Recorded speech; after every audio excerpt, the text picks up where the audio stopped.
अटकली गाडी. फिरव फिरव फिरव. अटकून गेली. हा काढ. हा जाऊ दे चल. मागे घे ना तिथून नाही. मागे सरक. मागे जा. तिकडे सरकव.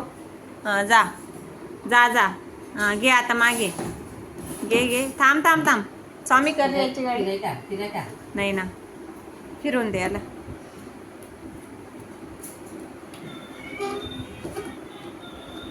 हा बघ दादाने फिरून दिली ना तुला.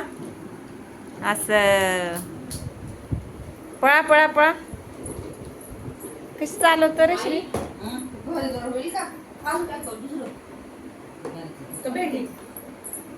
नाही बरं खाणार तुम्ही वांग्याचं बरं खाणार म्हणजे कसं बघू आता.